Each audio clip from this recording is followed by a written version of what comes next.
Hello RootCon, what's going on? I'm BananaMan, I do red teaming and I do pen testing, but today I'm talking about game hacking. I'm presenting a few game hacks today and I've created a blog post for each game that I've developed a cheat for, and you can read those blog posts at this URL. So that's me, 12 years old, wondering how all these aimbots and wall hacks and other fancy Counter-Strike cheats are working. And I've dug deeper into this topic and I'm presenting my research today. First, let's talk about motivation of game hacking and cheating in online games. Nowadays there are tournaments where you can win lots of money, and as a cheater you can get more money and potentially money more easily by buying a cheat that are based on subscription models. So for example, you can buy a cheat today for €7 and it's valid for 7 days. And you can cheat however you like. It may be online or it may be at an on-site tournament. Cheat vendors claim that their hacks are undetected and that these hacks are humanized, which means that they mimic human behavior, for example, when aiming at an enemy or when performing other automated stuff. You're not allowed to attach a debugger to your cheat that you've just paid for, otherwise you may get banned from the cheat service. And these people also claim that they don't keep any logs, but please just trust us. Our hacks are legit. So as you can see, cheats can be very sophisticated nowadays. I've wanted to dive deeper into this topic, starting at the basics. First of all, what kind of cheat types exist? First, there's a wall hack, which lets you see enemies through walls. Another thing is an aimbot, which automatically aims at enemies, which can also be combined with a trigger bot, so it automatically pulls the trigger and you basically only have to run around on a map and the cheat does everything for you. Also, there are game-specific hacks. For example, for Counter-Strike, you can implement a no-flash, which makes you immune to flashbang grenades that would otherwise block your view. And there are also crosshair hacks. If you're equipping a certain weapon in Counter-Strike, you don't have a crosshair anymore, which makes it hard to shoot enemies without using the scope. But a crosshair hack always enables this crosshair, so you don't have to scope and shoot enemies more quickly. There are various approaches for game hacking, two of them being internal and external. And you can distinguish those two by checking the approach that's used to manipulate the game. For internal hacks, you're creating a DLL that's getting injected into the game's process and that's working from within the game's memory space. It's usually started as a separate thread of a game.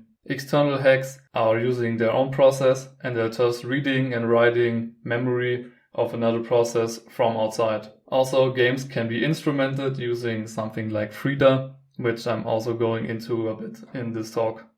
There are a few tools that are required. For example, you need Visual Studio if you're writing your cheats in C++ like I do. Also, a debugger is required. I'm always using x64 debug, and you also need a disassembler or decompiler of your choice. And most importantly, you may need Cheat Engine.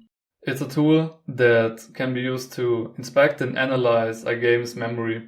It also includes a disassembler, it includes scripting support, and it runs on Windows and Linux. It has some handy features that are really important for game hacking. You can, for example, scan for known values. So suppose your health in a game is 92, you can search the game's memory space for an integer of value 92, and you can check what reads or writes to this address. For example, to prevent decreasing your health, or you can also freeze values to prevent running out of ammunition. Here's a little demo I've created for Cheat Engine. I'm running the Cheat Engine graphical interface on the bottom right, and on the top right there's the Cheat Engine server that's running on my Linux system. This Cheat Engine server is running natively, and the graphical interface, it was started using Wine. On the left, you can see a short Python script that just prints YOLOCon each second. And my goal is to change this string while this script is running. So I've used cheat engine, as you can see, to attach to this Python process. And I'm now searching for a string with the value YOLOCon, and I found a few results. And what's now possible is that you can select each individual result of the search and change the value of it. And as you can see, changing a few values didn't cause any effect on the printed text, but on a third try, I've successfully changed this string value, which now makes the Python script print RootCon each time. So that's a very basic example of using cheat engine. First, I'm creating an internal hack for Windows-based games. I'm using 2 games for this, one of them being Star Wars Jedi Knight Jedi Academy and the other one being Counter-Strike Go. The plan is to build a DLL loader, build a DLL that's being injected into the game and implementing some hacks.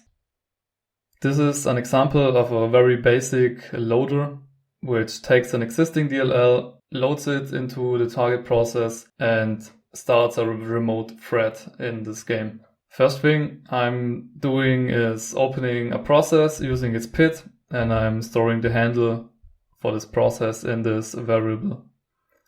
Next thing is I'm getting the address of the Windows API function load library A in the kernel 32 DLL, and I'm storing this address in this variable. Next, I'm allocating memory in the target process, for example, the game. I'm allocating max path bytes, and I'm making it readable and writable. Next, I'm writing into this allocated memory of the game's process, and I'm writing the contents of a DLL path into this. So the absolute path to a DLL that's going to be injected will reside in this memory space. And the last thing to do is to create a remote thread in the game that's calling the load library A function with the argument allocated mem, which contains the path to the DLL. So this snippet forces the game to call load library A and make it load our DLL.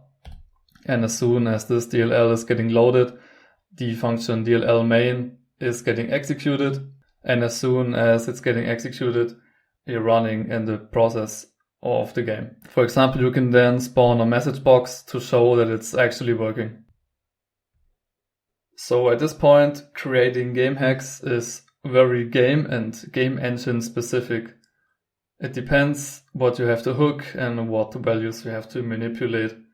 For example, the Jedi Academy game uses the Quake 3 engine, and Counter-Strike Go uses Source engine, so your approach will differ when creating a wall hack, for example.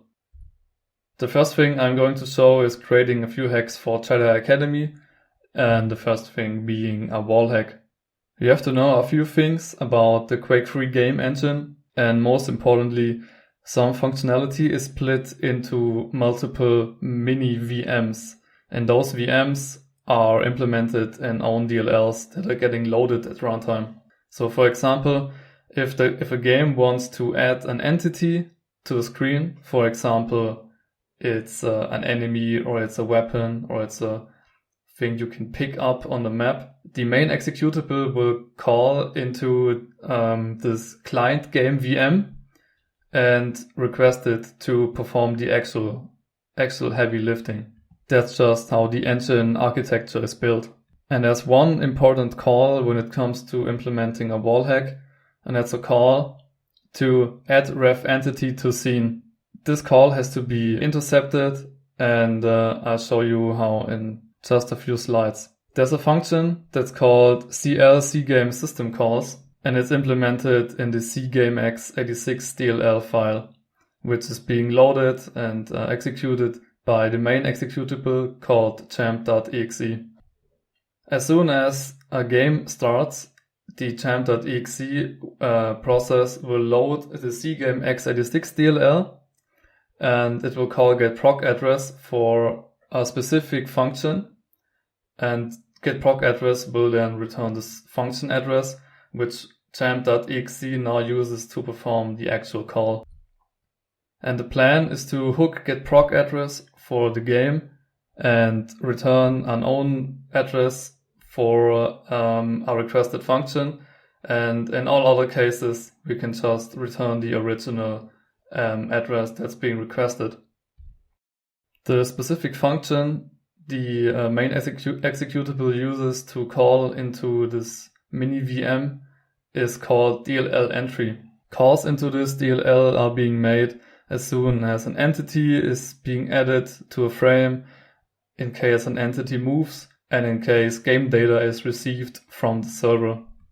So DLL entry is like an interface for the main executable to call into the client game VM, which actually performs the calls that are being requested. So the plan is to hook getProcAddress and manipulate the address returned for DLL entry.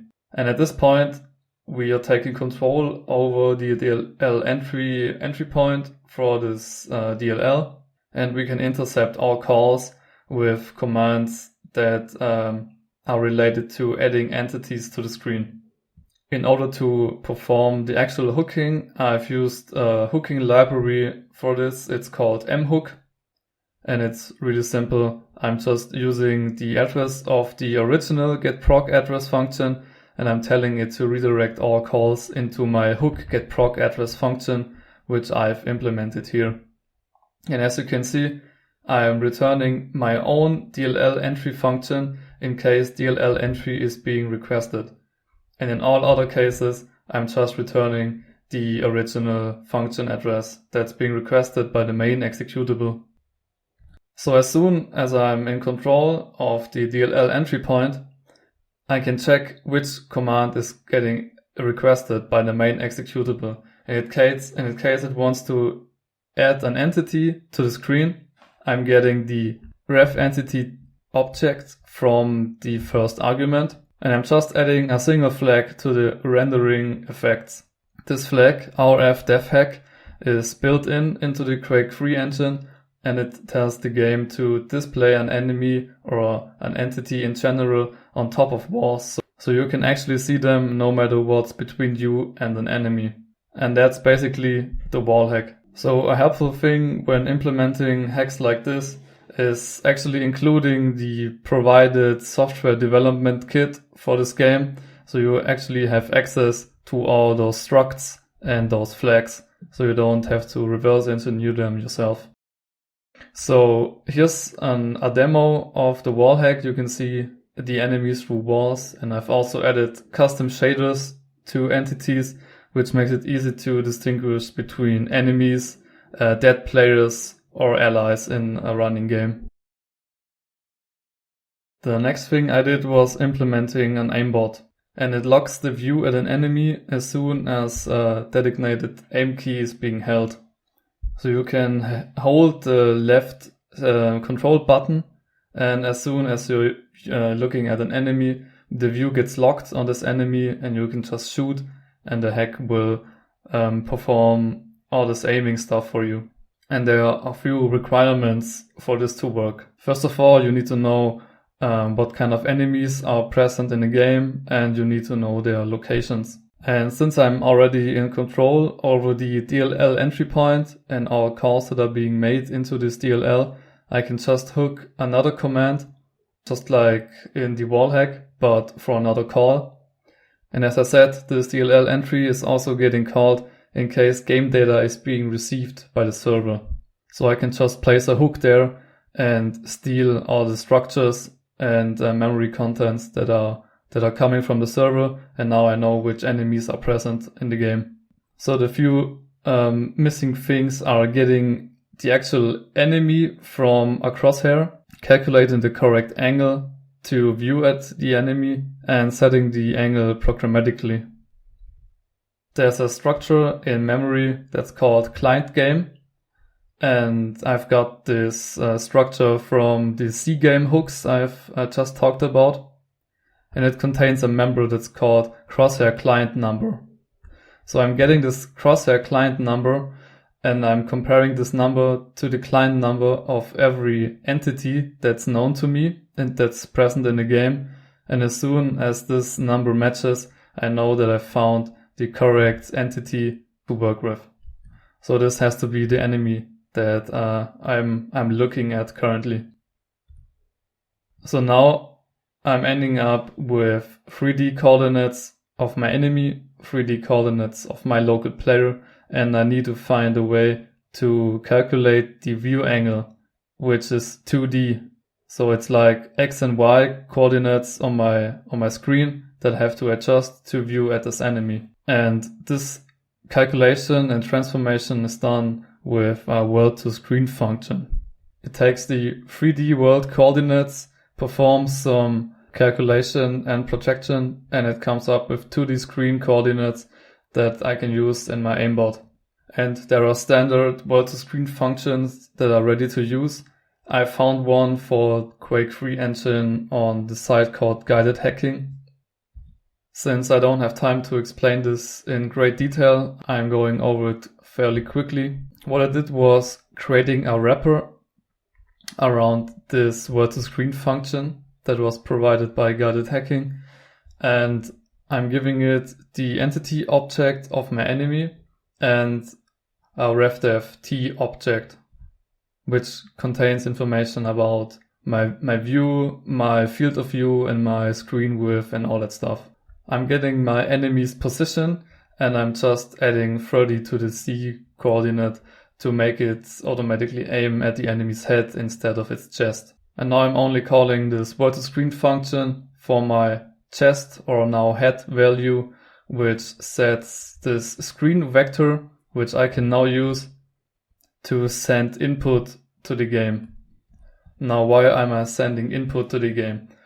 There are many ways to set the camera angle programmatically. For example, in a few games, you can just write to a few specific memory addresses and the game will adjust its view based on these memory contents. But for this game, this won't work. So I had to actually emulate mouse movement for this to work. So I'm creating this input object and I'm setting the dx and dy values according to the values my world to screen function has calculated, and then I'm just sending this input to the game and it now automatically aims at enemies as long as I'm holding my aim key.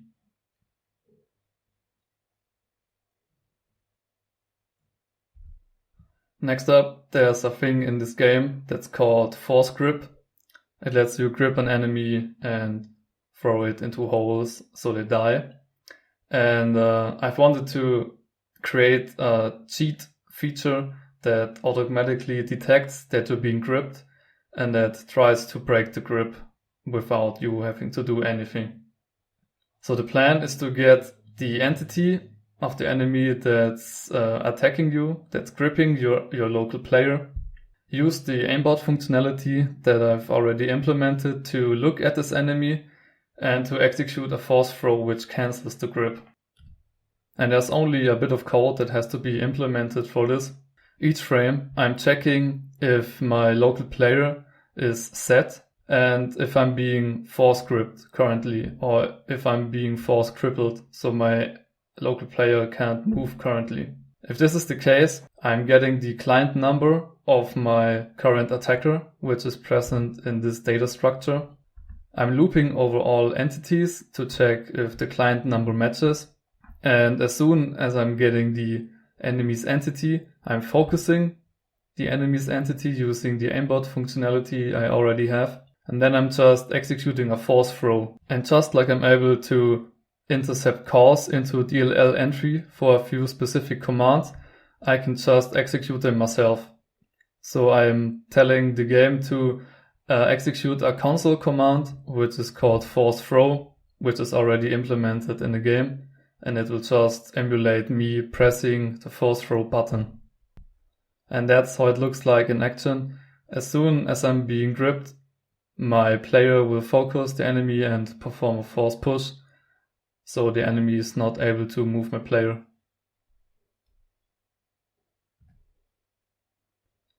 Also, there's a thing in Star Wars that's called mind trick. And if an enemy mind tricks you, you are not able to see this enemy anymore for a few seconds. And there's also another force power that's called Force C that lets you see invisible players. So what I did was I was checking if someone is mind tricking me or I'm enabling my hack manually. And I'm telling the game that I have Force C activated. So it displays all invisible players, and this even works in case Force is actually disabled on the server. I'm doing this by modifying my local player state, and there's a bit field that I can set using this command, and I'm telling it that I have Force C activated currently. Similar to this, there are certain client-side settings that are considered as cheats. For example, R full bright can be used to disable all shadows on the map, which is obviously an advantage in a game.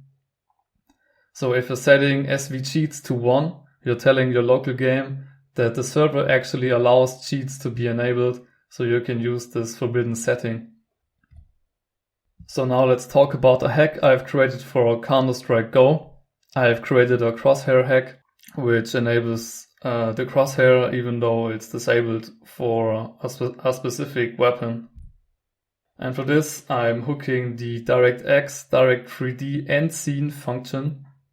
This function is being called as soon as a frame is ready to be presented on a screen.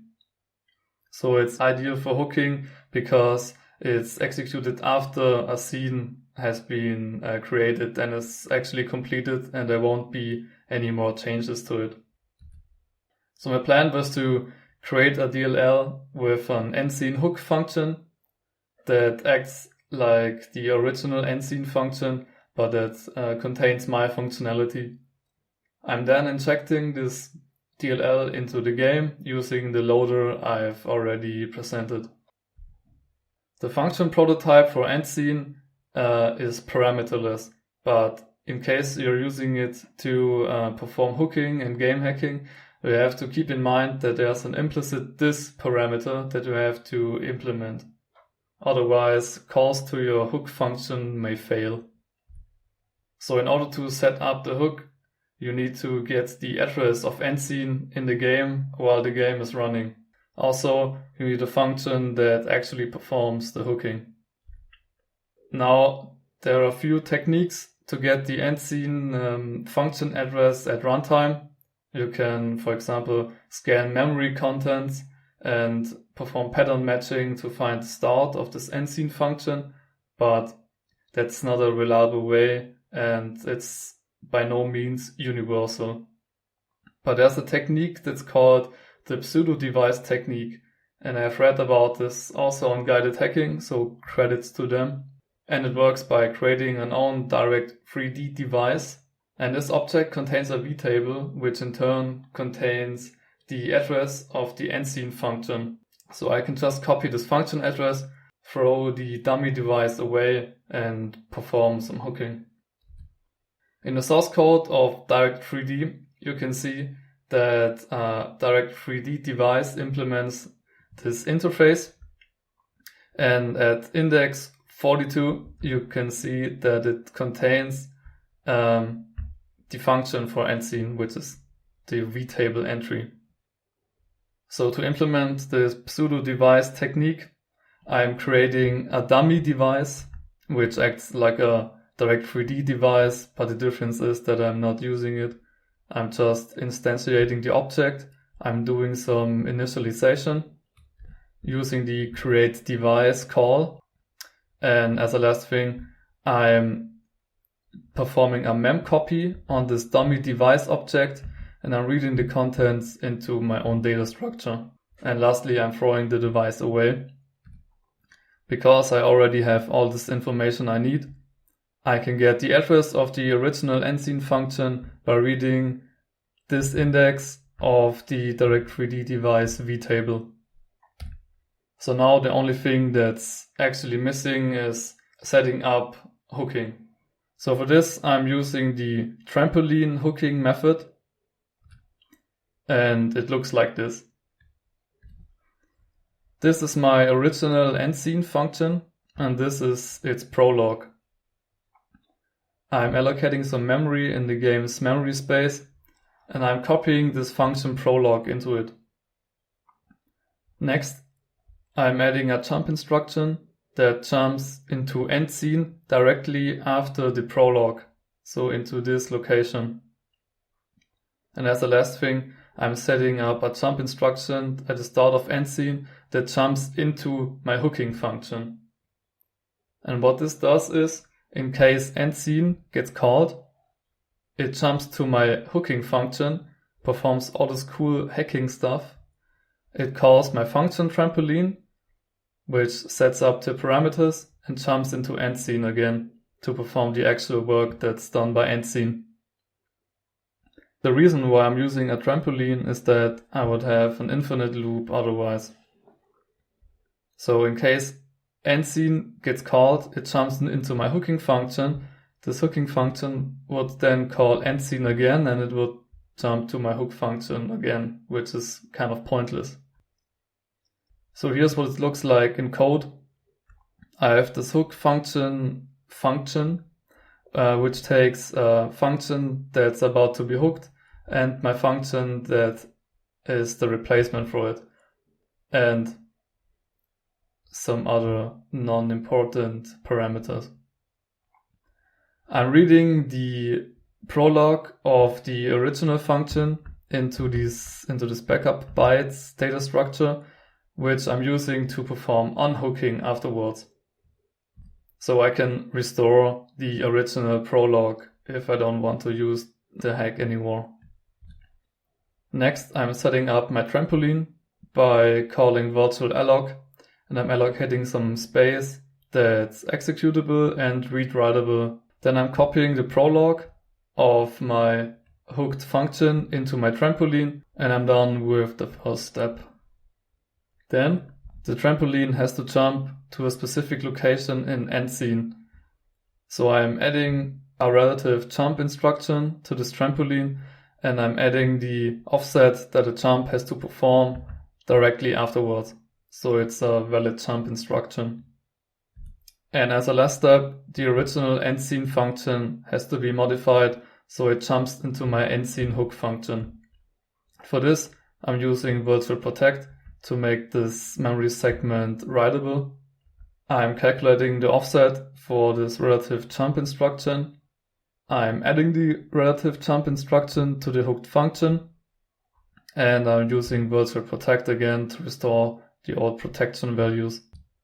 And here's what it looks like in an assembly view. Here's the original end scene function with its prologue and the actual code. Next, here's the hooked end scene function, which contains a jump instruction into my DLL. Next, there are a few leftover trash bytes that are never going to be executed. And then there's the actual code for end scene. And lastly, here's my trampoline, which contains the copied prologue and a jump back into the original end scene. And you can see that it jumps right here where the valid and legitimate code of end scene starts. Here's a little proof of concept function for the end scene hook. I'm using it to just draw a small rectangle on a screen, and I'm using the trampoline to call the legitimate end scene function afterwards, so the game can continue as planned. Then you have to compile this DLL for x86 because CSGO is an x86 based game, and you have to add the DirectX software development kit to the linker libraries, so you actually have access to all the headers you're needing. A neat trick is to download the symbols for the Direct3D DLL, so you can actually debug your stuff and check what's going on in end scene as soon as you're writing stuff and manipulating this function. And here's what it looks like in action. In the animation above, I don't have the hack activated, and on the animation below you can see my beautiful crosshair and I'm now able to shoot people without using the scope. Okay, so now check out some external cheats. It works by reading and analyzing a game's memory from outside, and it works without code injection. I've implemented an aimbot and no flash for Counter-Strike Go, and you can also implement some more stuff. I've used Cheat Engine heavily to reverse engineer the structures of this game, and I've used it to perform some memory scans, just like the scan I've showed before. To make this analysis a bit easier, I've used the leaked game source code you can find on GitHub, and there's also existing cheat source code which you can use in case you're having any problems. The first thing I've needed was a reliable way to find the object of my local player in the game's memory. And for this, I've used Cheat Engine to scan for a known value like my health or my location. And I've performed some analysis and found a reliable way to find my player object using Cheat Engine. The important thing is that you need a static pointer to your local player in memory, because if you're restarting the game, your old pointer won't be valid anymore because the game and all shared objects are loaded at a different address. And I'm saying shared object because I'm implementing this hack for the Linux version of Counter-Strike Go.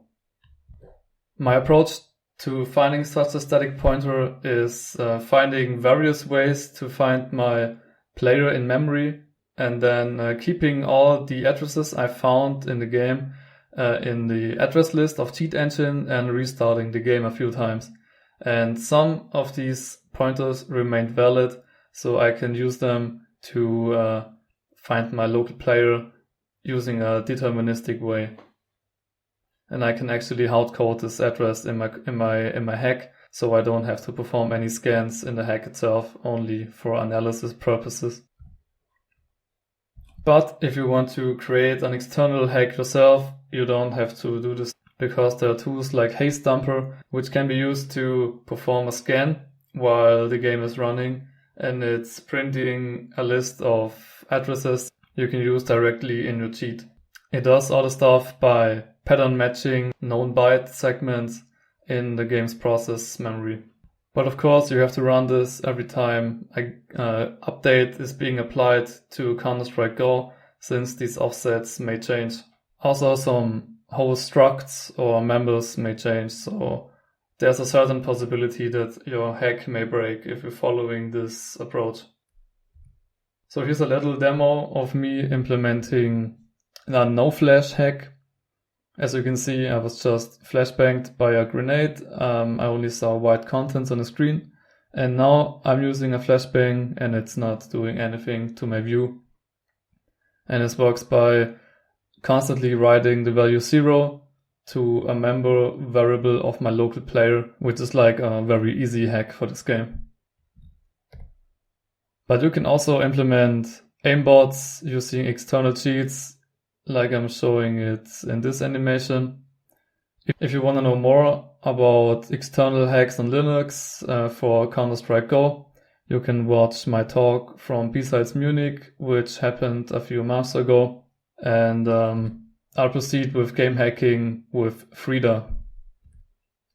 This works by injecting JavaScript code and a JavaScript runtime into a game's process, so you can perform hooking and tracing.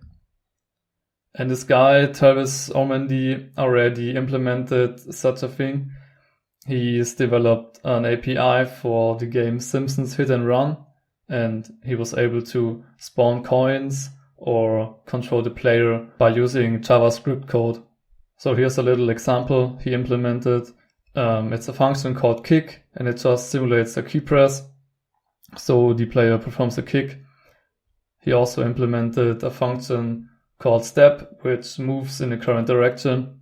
And the actual proof of concept he provided was finding objects around you and just kicking them and breaking them. So if you don't want to create a low-level hooking based hack, you can also use reader. It may be helpful for you. And now some last words about cheat detection. Some people say that anti-cheats are a joke, and specifically WALLHACK, which is the anti-cheat for Counter-Strike Go. It uses signatures, just like your average antivirus engine, to find known hacks. And it also only detects a few specific kinds of hooks. So if you're performing hooking at the start of a function, like I've shown before, you may get flagged. So a solution is to hook mid-function instead of the beginning of a function. Also, don't use public code, write your own code, and you should be safe. But you can also use more fancy techniques like unhooking, polymorphism, and manual mapping. Now a few words about manual mapping. It's a fancier DLL injector which bypasses some checks that your average anti-cheat looks for. The goal is that your DLL doesn't show up in the loaded modules and that it also doesn't show up in the process environment block. And the general approach is to re-implement load library yourself so that the kernel isn't aware that the DLL has actually been loaded. And this works as follows. You're loading the raw DLL into your injector and you're parsing the sections that this DLL contains and you're mapping them into the game's process. Next, you're injecting a loader shellcode in the game's process, which performs a few things like relocating, fixing imports, TLS callbacks, and actually calling DLL main. So first of all, relocations. Each DLL has a base address that it wants to be mapped at, and in case this address isn't available, it has to be relocated to a different base address. And of course, in case a relocation takes place, global variables and addresses for call instructions have to be adjusted as well. So you have to perform these steps while relocating. Also, imports your injected DLL may require additional functions of other DLLs. So in order to fix imports, you have to load these DLLs yourself and setting the pointers and the DLL header accordingly. TLS callbacks are for thread local storage, and these callbacks are actually getting executed before your DLL entry point gets called. And each DLL contains a TLS table, and it contains information for these TLS callbacks, which you have to manually call. That's it. Thanks for having me. If you have any questions, you can ask right now, and you can also ask me on Twitter if you want to know anything more. And here are a few references you can check out. I really recommend reading some stuff on guided hacking, and for more questions, you can also check out my blog posts.